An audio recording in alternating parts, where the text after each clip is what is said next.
చిత్రంలోకి స్వాగతం మిత్రులారా. ఈరోజు వాయిదాలో మనం ఈ పచ్చళ్ళ గోల ఏదో నడుస్తుంది కదండి, దాని గురించి అరే పచ్చళ్ళకి అసలు నువ్వు మాట్లాడేదానికి ఏమైనా సంబంధం ఉందా అని అడిగితే చెప్తా ఉందండి, సంబంధం ఉంది, లేకపోతే మాట్లాడడం కదా. సి ఏం జరిగిందో ఒకసారి క్విక్గా మాట్లాడుకుందాం. ఇద్దరు ముగ్గురు కలిపి వాళ్ళు అక్క చెల్లెళ్ళు యూట్యూబ్లో, ఇన్స్టాగ్రామ్లో, సోషల్ మీడియాలో రీల్స్ వేసేవాళ్ళండి. తర్వాత ఫాలోవర్స్ పెరగడంతో వాళ్ళు పచ్చళ్ళు పెడుతున్నారు, దాన్ని ఆర్డర్స్ తీసుకుంటున్నారు. కస్టమర్ నుంచి ఆర్డర్స్ తీసుకుని మనీ ఆన్లైన్లో తీసుకుని అండ్ దాన్ని వాళ్ళు చెప్పిన అడ్రస్కి కొరియర్ చేస్తున్నారు. అనగనగా ఒక రోజు నాడు ఏమైందంటే, ఒక కస్టమర్ వచ్చారు. ఆయన మీరు రేట్స్ ఎక్కువ ఉన్నాయండి అని అన్నారు. అనడంతో ఆవిడ బాగా కోపం వచ్చేసింది. ఆవిడకి కోపం వచ్చేసి కొంచెం దారుణంగా భయంకరంగా రియాక్ట్ అయ్యారు. ఆ రియాక్ట్ అయిన ఆడియోని సోషల్ మీడియాలో వదిలేశాడు, అది వైరల్ అయింది. ఇది జరిగింది. సార్ నా ఒపీనియన్ ఏంటంటే అండి, ఆవిడ ఏదో వ్యాపారం చేసుకుంటుంది. ఇప్పుడు ఎక్కడో దారిలో స్వీట్ షాప్ ఉందనుకోండి సార్, నువ్వు స్వీట్ షాప్కి వెళ్తారు, అక్కడ రేట్లు అడుగుతారు. ఏమంటే మైసూర్ పాక్ ఎంతండి, ఇది ఎంతండి, లడ్డు ఎంతండి, మోతీచూర్ లడ్డు ఎంతండి అడిగారు మీరు. వాళ్ళు ఏదో ఎక్కువ చెప్తారు, తక్కువ చెప్తారు. అమ్మో ఎక్కువ ఉందండి అని చెప్పి సైలెంట్గా వచ్చేస్తారు. మీరు ఆయన పిలిచి ఇలా గోకి, భుజం మీద గోకి, ఏంటా అంతుంది పలానా షాప్లో ఎంతంటే ఎవడన్నా తిడతాడు. మా ఊరిలోకి ఆయన ఉండేవాడు, ఏముండదు పని ఆయనకి, అరుగు మీద కూర్చుంటాడు. దారిని వెళ్ళేవాడిని పిలిచి మాటల్లోకి దింపి ఆయన తిట్టి ఆయన చేత తిట్టించుకుంటే కానీ నీకు తిరగదు. ఆ టైప్లో చాలామంది ఉంటారు. మరి ఆవిడ కోపం 4 తిట్లు తిట్టింది, కొంచెం ఘాటుగా తిట్టింది, అది వేరే విషయం. కానీ ఆవిడ చెప్పిన పాయింట్ చాలా బాగుంది, లాజిక్ చాలా బాగుంది కదా. పచ్చడే కొనలేని వాడివి రేపు బంగారం కొనమంటే ఏం కొంటావరా పిచ్చోడా, కెరియర్ మీద ఫోకస్ చేయని చెప్పారు. ఆవిడ చాలా బాగా చెప్పారు చక్కగా. ఆ తర్వాత వాడిన పదజాలం కొంచెం ఇబ్బందికరంగా ఉంది. అబ్బాయి చేసింది కూడా తప్పేం లేదు. ఆడియోని ఇంటర్నెట్లో పెట్టి వైరల్ చేశారు. ఆయన ఇష్టం అయింది, తప్పే ఉంది, ఎవరిష్టం వాళ్ళది. కానీ విచిత్రమైన విషయం ఏంటంటే అండి, మెయిన్ మీడియాకి పనే ఉంది చెప్పండి. ఇక్కడ టీవీ ఛానల్స్ ఉన్నాయి, ఇంకా వేరే పనేం లేదా వీళ్ళకి. దాన్నే పట్టుకుని దాని మీద ప్రోగ్రామ్స్ చేసి ఎవరెవరో వస్తారు, సమాజాన్ని ఉద్ధరించే వాళ్ళు క్వశ్చన్ చేస్తారు, మాట్లాడతారు. మొత్తం అందరూ కలిపి మూకమ్ముడిదాడండి. నాకు అసలు అర్థం కాని విషయం, ఇంత ఖాళీగా ఎలా ఉన్నారు సార్ అసలు. వాళ్ళు ఖాళీగా ఉంటాం కాదు, నేను చెప్తుంటా. ఎవరో ఎక్కడో పచ్చళ్ళు అమ్ముతున్నారు, ఇంకెక్కడో చింతకాయలు అమ్ముతున్నారంటే వాట్సాప్లోకి వెళ్ళి ఆర్డర్ పెట్టి దాన్ని ఫాలో అప్ చేసుకుని డెలివరీ అయిందా లేదా. అరే వీళ్ళకి టైం ఎక్కువ అయిపోయిందా, లేకపోతే మేమేమైనా మిస్టేక్ చేస్తున్నావా, మేము తేడాగా ఆలోచిస్తున్నాం అర్థం కావట్లా. అమ్మమ్మలో నాయనమ్మలో ఎవరో ఒకరు పెడతారు. లేదు ఇంట్లో ఎవరో అలా పచ్చళ్ళు పెట్టడం తెలిసిన వాళ్ళు లేరు. ప్రతి షాప్లో ఉంటున్నాయి కదండి, ప్రతి స్వీట్ షాప్లో దొరుకుతాయి కదండి. దగ్గరలో ఉన్న ఏదో ఇప్పుడు హైదరాబాద్లో, బెంగళూరులో తీసుకుంటే చాలా మంచి మంచి షాపులో దొరుకుతాయి మీకు, అవును కదా. హైదరాబాద్, బెంగళూరు ఎందుకు చెప్తున్నానంటే ఎక్కువ మంది ఉంటారు కాబట్టి. నిజానికి చిన్న అసలు ఆంధ్ర సైడ్, తెలంగాణ సైడ్ వెళ్తే మీకు బోలెడన్ని అవకాశాలు దొరుకుతాయి దగ్గరలో షాప్స్లో. నిజంగా బుర్ర పాడైపోయిందండి, నిజంగా చెప్తున్నా. ఇలాంటి ఒక బిజినెస్ జరుగుతున్నట్టు నాకైతే అసలు ఐడియా లేదండి. ఈ ఇష్యూ అయిన తర్వాత అసలు ఇష్యూ ఏంటి చూస్తే, ఇలాంటివి ఇంకేమన్నా ఉన్నాయని చూస్తే చాలా ఉన్నాయి, చాలామంది చేస్తున్నారు. ఏంట్రా ఇంత బిజినెస్సా వాళ్ళు. మరి నాకు ఇంకో డౌట్ వచ్చిందంటే, ట్యాక్సెస్ మరి వాళ్ళు రిజిస్టర్ చేస్తారా, ట్యాక్స్ కట్ అవుతుందా, నాకేం అర్థం కాల ఏం జరుగుతుందో. ఎనీవేస్ చెప్పేది ఏంటంటే, టైం ఎక్కువైపోయిందండి, జనాలకు టైం ఎక్కువైపోయింది. ఇప్పుడు చైనాలో కొన్ని రీజియన్స్లో మ్యాండేటరీ చేసి పాడేశారు. ఏంటి తెలుసా, కాలు చెయ్యి పని చేస్తున్నంత వరకు కూడా వాడు అతను ఇంత రెవెన్యూ జనరేట్ చేయాలి అని చెప్పి రూల్ పెట్టి పాడేశారు.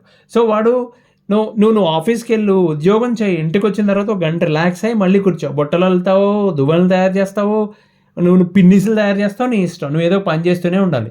సినిమా చూస్తూ చేసుకో, కనీసం ఎవరి జోలికి వెళ్ళకు. ఈ ఒక్క విషయం గురించి చెప్పట్లేదండి నేను. ఇప్పుడు ఎక్కడో మొన్న మధ్యన ఒక వీడియో వైరల్ అయింది. అతను ఒక కారు ఓనర్ అండి, పైగా వాడి కర్మకు డబ్బులు ఉన్నాడు, ఒక హై అండ్ కారు వాడుతున్నాడు. అతను బూతులు తిడుతున్నాడు. ఇట్లా సభ్య సమాజం తలదించుకునే పరిస్థితి వచ్చింది. అవతల పక్కనేమో ఒక చిన్న ఆటో వాళ్ళని ఇతను బూతులు తిడుతున్నాడు. అరే బాబు, నాకు అర్థం కాని విషయం, అదేదో వాడు దేశద్రోహిలాగా 80 లక్షలు పెట్టి కారు కొని ట్యాక్సులు కట్టి పార్కింగ్ ఫీజులు, టోల్ ఫీజులు కడుతూ మళ్ళీ వాటి మీద జిఎస్టీలు, ట్యాక్సులను కడుతూ, వీడి తప్పు లేకుండా ఎవడో వచ్చి కారుకి డాష్ ఇస్తే ఏమనాలని మరి? అంటే నీ ఎక్స్పెక్టేషన్ ఏంటి అక్కడ? సోదరా, మీరు నా కారు డ్యామేజ్ చేసినందుకు మీరు శిక్షార్హులు. కానీ మనం భారతీయులం కదా, సోదర భావంతో ఉండాలి కాబట్టి నా రాత ఇంతే అని సరిపెట్టుకుంటాను, మిమ్మల్ని క్షమించేస్తాను అనాలా? ఆ కోపంలో బూతులే వస్తాయి. మరి తిట్టడం తప్పే, ఖచ్చితంగా తిట్టడం తప్పే. అది శృతి మించి తిట్టడం మరీ తప్పు, అది నేను సమర్థించట్లా. తప్పే. కానీ ఇంత దాడి చేయాల్సిన అవసరం లేదు. అప్పట్లో ఒక సీరియల్ యాక్టర్ ఉండేవారు, మీకు గుర్తుందో లేదో, ఆయన పేరు గుర్తు రావట్లేదు నాకు, బట్ చాలా సీరియల్స్లో యాక్ట్ చేస్తాడు. Young okay. సో అతని భార్యకి పడట్లేదు. సమ్ భార్య పుట్టింటి దగ్గర ఉంటుందంట. ఓ రోజు ఆల్ ఆఫ్ ఏ సడన్ అతను వచ్చి గొడవ పెట్టుకున్నాడు. అది వీడియో రికార్డ్ చేశారు వాళ్ళు. రికార్డ్ చేసి టీవీకి ఇచ్చేశారు. అండ్ దెన్ ఆవిడ వచ్చి టీవీ స్టూడియోలో కూర్చుంది. నా భర్త ఎంత దుర్మార్గుడు అది ఇది అని చెప్పింది. తీరా అతని కౌంటర్ వేసిన తర్వాత అతనికి అసలు మాట్లాడే అవకాశమే లేదు. కౌంటర్ వేసిన తర్వాత కోర్టులో ఆ కౌంటర్ చదివితే బుర్ర పాడైపోయింది. బికాజ్ వాడు ఊళ్ళో లేడు, లైక్ షూటింగ్ పని మీద వాడు వేరే సిటీలో ఉన్నాడు.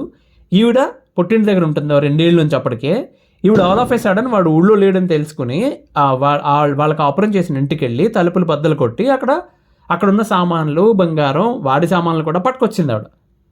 కౌంటర్లో రాసింది చెప్తున్నాను నేను. అది కోపం వచ్చి వీడికి, నువ్వు తలుపులు బద్దలు కొట్టి ఎలా తీసుకెళ్ళిపోతావు నా దగ్గర నుంచి అని చెప్పి ఇంటికి వెళ్ళి గొడవ పెట్టుకున్నాడు. ఆ గొడవ పెట్టుకున్నది వైరల్ అయింది. మెయిన్ మీడియా, టీవీ అప్పటికి ఏకేశారు. అసలు నువ్వు సభ్య సమాజం, మళ్ళీ సేమ్ స్టోరీ, సమాజం తలదించుకోవాలి, అది ఇది అని చెప్పి బూతులు తిడతారు. నాకు అర్థం కాని విషయం అండి, యానిమల్ అని ఒక సినిమా వచ్చింది, మీకు చూసే ఉంటారు కదా చాలామంది. ఆ మధ్యన యానిమల్ అని ఒక సినిమా వచ్చింది. ఎవరన్నా డొమెస్టిక్ వైలెన్స్ అంటున్నారు కదా, డొమెస్టిక్ వైలెన్స్కి బెస్ట్ ఎగ్జాంపుల్ అంటే యానిమల్ చూపించండి మీరు. అందులో భార్యను అట్లాగే బెల్ట్ ఇచ్చుకుని పడేలు మనం కొడుతుంటాడు వాడు. రకరకాలు, అసలు అందరూ అదొక రకమైన యూనో మెడికల్ భాషలో చెప్పాలంటే దాని ఏంటంటే, అందులో ఒక్క పాపం అనిల్ కపూర్ తప్ప మిగతా వాళ్ళు అందరూ కూడా ఒక రకమైన మానసిక రోగంతో బాధపడుతున్నట్టు అనిపిస్తుంది అందరూ. హీరో అయితే చెప్పక్కర్లేదు ఇక. అక్కడ దాకా ఎందుకు, మొన్న వచ్చిన సంక్రాంతికి వస్తున్నాం సినిమా ఎంజాయ్ చేశారు కదా, అందులో బూతులు ఉంటేనే కదా మీరు అందరూ చప్పట్లు కొట్టారు, హే అని చప్పట్లు కొట్టారు కదా, సినిమాని సూపర్ హిట్ చేశారు. మళ్ళీ మొన్నటిదాకా ఎందుకు, నిన్న అదేదో సినిమా వచ్చింది, మన కుర్రాడెవరు డీజే టిల్లు ఏదో సినిమా వచ్చింది. అక్కడ ఇంకో మాట వాడొచ్చండి, వీళ్ళు కావాలని పెట్టారు తెలిసిపోతుంది ఆ బూతు పదం, దిక్కుమాలిన బూతు పదం. దానికి కింద అన్నా ఈసారి సినిమా సూపర్ హిట్ అన్న కామెంట్స్లో వీళ్ళు ఇన్ని పెట్టి, పాప మా పిల్ల ఏదో 2 తిట్టుని తిడితే, అన్ని పచ్చళ్ళు పెట్టినప్పుడు 2 తిట్లు, ఆవిడ పచ్చడి ఆవిడే తిని ఉంటుంది బహుశా, కోపం మీద ఉంది ఆవిడ, 2 తిట్లు తిట్టింది, పడితే పోయింది కదా. నాకు క్షమాపణ చెప్పాలి, నాకు సారీ చెప్పాలి, సరే కానీ ఏం చేస్తాం. సరే, ఇప్పుడు మీ ప్రశ్నకు సమాధానం. అరే నువ్వు చేస్తున్న వీడియోలకి ఈ ఫాల్స్ 498 కేసులు కానీ, డీవీసీలు, మెయింటెనెన్స్ కేసులు, వీటికి కానీ, ఈ పచ్చళ్ళ అక్కకి కానీ ఏంట్రా సంబంధం అని అడిగితే అండి నేను చెప్తా. అక్కడికే వస్తున్నా. ఇప్పుడు ఆ పచ్చళ్ళ అక్కే ఉన్నారు కదా, ఆవిడ ఎవరైతే పంపించారో పచ్చి బూతులు తిట్టినా కానీ ధైర్యంగా రికార్డెడ్ ప్రూఫ్ వదిలేరు బయటికి కదా. మేము ఎప్పటి నుంచో చెప్తుంది అదేనండి బాబు, ఆడవాళ్ళు సున్నిత మనస్కులు కాబట్టి వాళ్ళకి ప్రత్యేక చట్టాలు ఉండాలి, ఇది కదా మీరు చెప్తోంది. వాళ్ళకి సపరేట్ స్పెషల్ ట్రీట్మెంట్ సిస్టంలో. నేను చెప్తుంది అదే, అందరూ అంత సున్నితంగా ఉండరండి, కొంతమంది రఫ్ అండ్ టఫ్గా ఉంటారు, మగాళ్ళ కంటే కూడా రఫ్ అండ్ టఫ్గా ఉంటారు, కొంచెం గట్టిగా మాట్లాడతారు, మీరు ఇప్పుడే చూశారు, మళ్ళీ అడగొద్దు నన్ను. ఓకే, ఈసారి చట్టాలు చేసేటప్పుడు కానీ, వాటిని సవరించేటప్పుడు కానీ కొంచెం ఇవన్నీ కూడా కన్సిడర్ చేయండి. ఇవాళ రేపట్లో మామూలుగా లేరు పరిస్థితులు బయట, ఓకేనా. కాబట్టి ఫ్రెండ్స్, స్నేహితులారా, చిత్రవాద అభిమానులారా, ఇప్పుడు మనం ఏం చేయాలి, కెరీర్ మీద ఫోకస్ చేయాలి. ఓకే, నా మాట విని అక్కయ్య కూడా చెప్పింది కాబట్టి కుదురుగా కెరీర్ మీద ఫోకస్ చేయండి. ఎవరి పనాలు చేసుకోండి బాబు. మళ్ళీ వాయిదాలు మళ్ళీ కలుద్దాం. అంతవరకు సెలవు, ధన్యవాదాలు.